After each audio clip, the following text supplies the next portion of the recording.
Flamingo Books. Shining English Reader. Series 7. Chapter 18. The Homecoming Part 1. Phatak Chakravarti was the ringleader among the boys of the village. One day a plan for new mischief entered his head. There was a heavy log lying on the mud flat of the river, waiting to be shaped into a mast for a boat.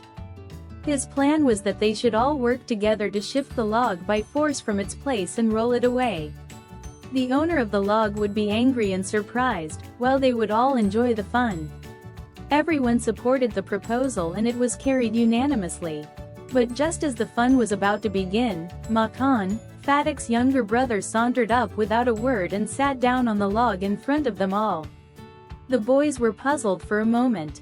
One of them pushed him rather timidly and told him to get up, but he remained quite unconcerned. He appeared like a young philosopher meditating on the futility of games. Phatak was furious. "Makan," he cried, "if you don't get up this minute, I'll thrash you." Makan only moved to a more comfortable position. Now, if Phatak was to keep his real dignity before the public, it was clear that he must carry out his threat. But his courage failed him at the crisis. His fertile brain, however, rapidly seized upon a new maneuver which would discomfort his brother and afford his followers added amusement. He gave the word of command to roll the log and Makan over together.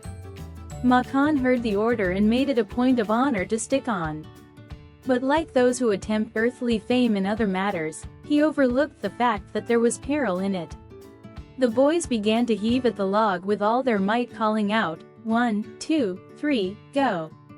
At the word, go, the log went, and with it went Makan's philosophy, glory and all.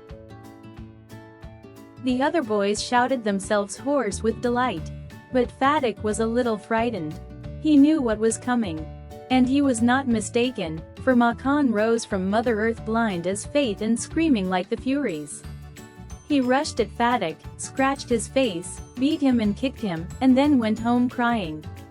The first act of the drama was over. Phatak wiped his face, and sitting down on the edge of a sunken barge by the river bank, began to nibble a piece of grass. A boat came up to the landing and a middle-aged man, with gray hair and dark mustache, stepped on shore. He saw the boys sitting there doing nothing and asked him where the Chakravartis lived. Phatak went on nibbling the grass and said, "Over there," but it was quite impossible to tell where he pointed. The stranger asked him again. He swung his legs to and fro on the side of the barge and said, "Go and find out," and continued to nibble the grass. But at that moment, a servant came down from the house and told Phatak that his mother wanted him. Phatak refused to move, but on this occasion the servant was the master. He roughly pulled Phatak up and carried him, kicking and struggling in impotent rage. When Phatak entered the house, his mother saw him and called out angrily, "So you have been hitting Makan again?" Phatak answered indignantly, "No, I haven't. Who told you that I had?" His mother shouted, "Don't tell lies. You have." Phatak said sullenly, "I tell you, I haven't. You ask Makan." But Makan thought it best to stick to his previous statement. He said, "Yes, mother, Phatak did hit me." Phatak's patience was already exhausted. He could not bear this injustice. He rushed at Makan and rained on him a shower of blows. "Take that," he cried, and that, for telling lies." His mother took Makan's side in a moment, and pulled Phatak away, returning his blows with equal vigor. When Phatak pushed him aside, she shouted out, "What? You little villain! Would you hit your own mother?" It was just at this critical moment that the gray-haired stranger arrived. He asked what had occurred. Phatak looked sheepish and ashamed. But when his mother stepped back and looked at the stranger, her anger changed into surprise. For she recognized her brother and cried, "Why, Dada! Where have you come from?" As she said these words, she bowed to the ground and touched his feet. Her brother Bishambar had gone away soon after she had married and had started a business in Bombay. She herself had lost her husband while he was there. Bishambar had now come back to Calcutta and had at once made inquiries concerning his sister. As soon as he found out where she was, he had hastened to see her.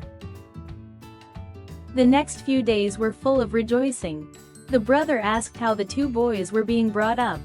He was told by his sister that Fatak was a perpetual nuisance. He was lazy, disobedient and wild. But Makan was as good as gold, as quiet as a lamb and very fond of reading. Vishwambar kindly offered to take Fatak off his sister's hands and educate him with his own children in Calcutta. The widowed mother readily agreed.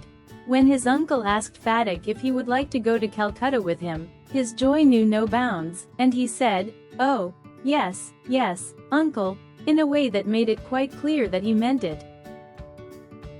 It was an immense relief to the mother to get rid of Fatak. She had a prejudice against the boy, and there was no love lost between the two brothers. She was in daily fear that he would someday either drown Makan in the river, or break head in a fight, or urge him on into some danger. At the same time she was a little distressed to see Fatak's extreme eagerness to leave his home. Fatak, as soon as all was settled, kept asking his uncle every minute when they were to start. He was on pins all day long with excitement and lay awake most of the night. He bequeathed to Makan, in perpetuity, his fishing rod, his big knife and his marbles. Indeed, at this time of departure, his generosity towards Makan was unbounded.